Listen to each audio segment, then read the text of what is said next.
नमस्कार मेरे प्यारे साथियों, मैं अनुराग प्रताप सिंह एक बार फिर हाजिर हूं आपके अपने यूट्यूब चैनल बिमलेंदा क्लासेस। आज हम 11th लेक्चर में पढ़ने वाले हैं क्या 15 मोस्ट इंपॉर्टेंट क्वेश्चन, 15 बहुत ही महत्वपूर्ण प्रश्न आपके क्लासिफिकेशन चैप्टर से यानी कि टैक्सोनॉमी से रिलेटेड। ठीक है, तो हम बात करते हैं टॉप 15 क्वेश्चंस की। तो पहले हम देखेंगे हरित लवक धारी साधारण स्वपोषी जलीय होते हैं। ऐसे करके आपको क्वेश्चन पूछा जाएगा एग्जाम में। आपको 4 विकल्प दिए रहेंगे, उसमें से एक सही करना रहेगा। ठीक है, तो आप किस पे लगाएंगे?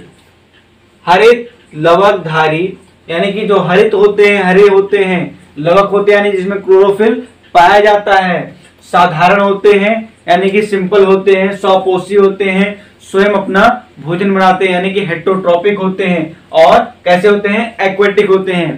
तो कौन से ऑर्गेनिज्म है, उन्हें क्या कहते हैं? तो उन्हें कहते हैं एल्गी।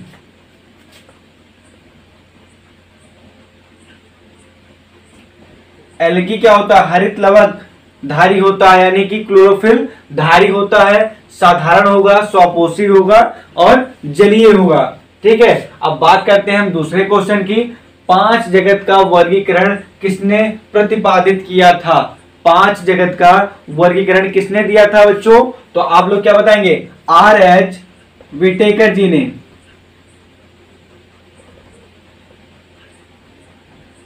किसने दिया था? R.H. विटेकर जी ने दिया था। अब इसके बाद बात करते हैं हम तीसरे क्वेश्चन की। तो क्या तीसरा क्वेश्चन क्या है? जीव विज्ञान के जनक कौन है? क्वेश्चन क्या है? जीव विज्ञान के जनक कौन है? तो आप क्या बताएंगे? अरस्तु जी। जीव विज्ञान के जनक। तो इसी के साथ हम आपको बता दें कि जीव विज्ञान के साथ साथ जंतु विज्ञान के भी फादर यानी कि जनक अरस्तु जी हैं।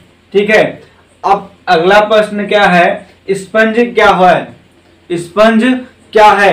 तो आप इसमें लिखेंगे एक जीवाश्म है। क्या है? एक ऑर्गेनिज्म है।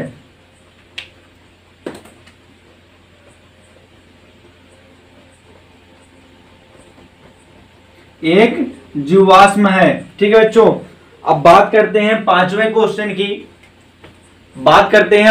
क्वेश्चन की। ब्रायोफाइट्स उभयचर कहलाते हैं क्योंकि जो ब्रायोफाइट्स होते हैं उन्हें उभयचर क्यों कहते हैं? ये उभयचर क्यों कहलाते हैं? तो आप लोग क्या लिखेंगे? जल तथा थल दोनों में पाए जाते हैं। ठीक है बच्चों, जब आपसे पूछा जाएगा उभयचर की जब बात आएगी यानी कि एम्फीबियंस की बात आएगी, तो एम्फीबियंस वही होते हैं जो पानी यानी कि जल तथा थल लैंड दोनों पे, वाटर और लैंड पे दोनों पे रहते हैं, दोनों पे पाए जाते हैं और सरवाइव करते हैं। उन्हें हम क्या कहते हैं? उभयचर। ठीक है, तो जब बात करेंगे ब्रायोफाइटा की या हम कहते मेढक की यहां बात करते तो क्या कहते हैं? मेढक उभयचर कहलाता है क्योंकि। तो आपको आप क्या लिखते? ये लिखते जल तथा थल दोनों में पाया जाता है या दोनों में सरवाइव करता है, अपना जीवन बिताता है। ठीक है, इसके आगे हम देखेंगे क्वेश्चन नंबर 6।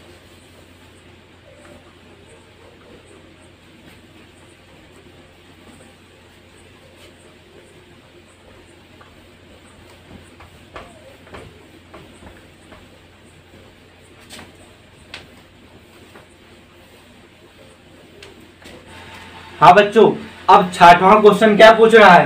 पादप कोशिका तथा जंतु कोशिका किसकी उपस्थिति के कारण भिन्न है? ऐसी कौन सी चीज है जिसके प्रेजेंट में के कारण, जिसके होने के कारण ये दोनों आपस में क्या होते हैं? भिन्न होते हैं, डिफरेंट होते हैं। ठीक है, तो आपको क्या बताना है? कोशिका भित्ति के कारण। किसके कारण? कोशिका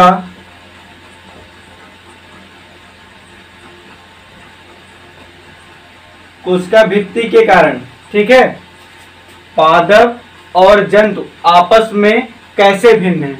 अब एक प्रश्न इस तरह पूछता है, पादप और जंतु आपस में कैसे भिन्न है, यानी कि प्लांट और एनिमल आपस में कैसे भिन्न है। सभी प्रकार के ऐसे, जैसे रिस्पायरेशन प्लांट भी करता है, एनिमल भी करता है, और क्या क्या प्रक्रिया है, यानी कि लगभग सारी प्रक्रियाएं मैच करती हैं किससे, एनिमल से, और यानी कि पादप से और जंतु से। तो आप ये बताइए पादप और जंतु आपस में कैसे भिन्न हैं, वो कैसे डिफर होते हैं। तो आप क्या बताएंगे, परचलन के लिए। कैसे होंगे, परचलन के लिए।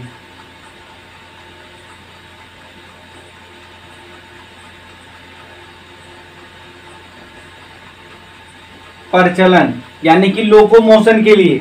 कैसे, किसके लिए, लोकोमोशन के लिए। जंतु एक जगह से दूसरे स्थान पर आसानी से ट्रेवल कर सकते हैं, जा सकते हैं, और पादप एक स्थान से दूसरे स्थान तक नहीं जा सकते हैं। ठीक है बच्चों, अब बात करेंगे हम 8वें प्रश्न की। जेनेरा प्लांटेरम नामक किताब किसने लिखी थी। क्या क्वेश्चन है, जेनेरा प्लांटेरम नामक किताब किसने लिखी थी। तो आप क्या बताएंगे इसमें, लिनियस जी ने लिखी थी।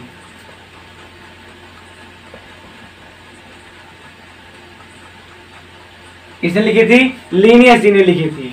ठीक है बच्चों, अब एक प्रश्न आपको इंग्लिश में भी पूछेगा, taxonomy is a science that deals with, यानी कि वर्गीकी एक विज्ञान है, वो क्या डील करता है या क्या करता है। तो आप क्या जवाब लिखेंगे, क्लासिफिकेशन।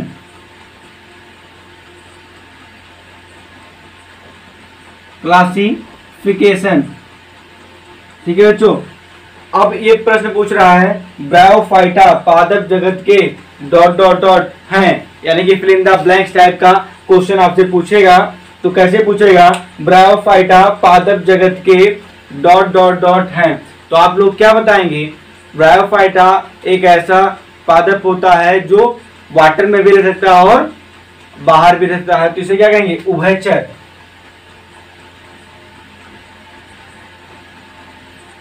अब सेंटेंस देखिए, ब्रायोफाइटा पादप जगत का उभयचर है। ठीक है, तो यहां तक क्लियर है। एक बार फिर से रिवाइज करा देते हैं, क्लास में ही याद कराने की गारंटी, क्लास में ही आप लोग याद कर लेंगे प्रश्न। पादप कोशिका तथा जंतु कोशिका किसकी उपस्थिति के कारण भिन्न होते हैं। तो आप जवाब देंगे क्या, कोशिका भित्ति के कारण होते हैं। पादप और जंतु आपस में कैसे भिन्न है, तो आप बताएंगे प्रचलन, इन इंग्लिश में लोकोमोशन के कारण होते हैं। प्लांटेरम नामक किताब किसने लिखा, लिनियस जी ने लिखा। Taxonomy is a science that deal with classification. Taxonomy एक ऐसी साइंस होती है, एक ऐसा विज्ञान होता है जो क्या डील करता है, क्लासिफिकेशन, वर्गीकरण करता है। ब्रायोफाइटा पादप जगत के उभयचर हैं। ठीक है, यहां तक क्लियर है। आगे देखते हैं हम 11 नंबर क्वेश्चन।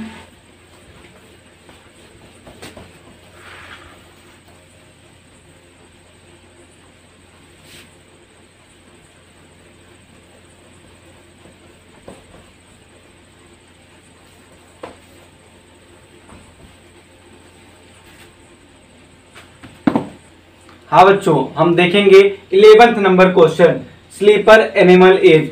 स्लीपर एनिमल कहा जाता है किसे। तो आप लोग क्या जवाब देंगे, पैरामीशियम को।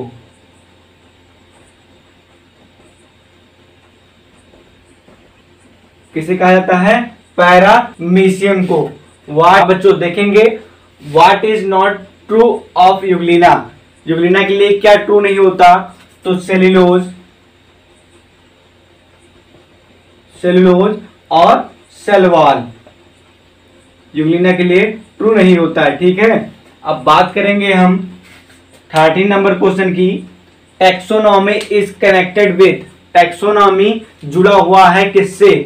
तो आप लोग क्या जवाब देंगे, कलेक्शन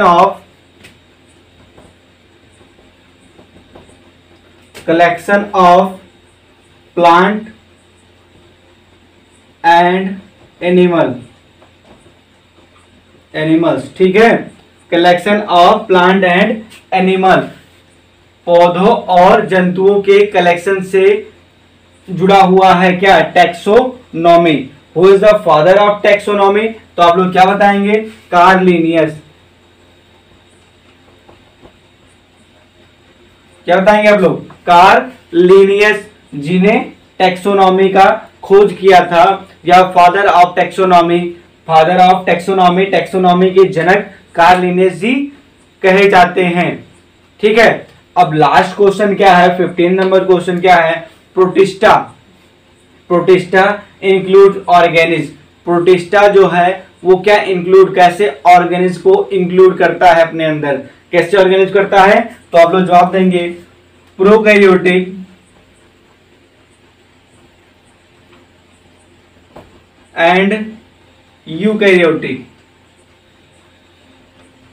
ये दोनों प्रकार के ऑर्गेनिज को अपने अंदर इंक्लूड करता है, अपने अंदर रखता है। ठीक है, ये दोनों प्रकार के ऑर्गेनिज को अपने अंदर रखता है या इंक्लूड करता है।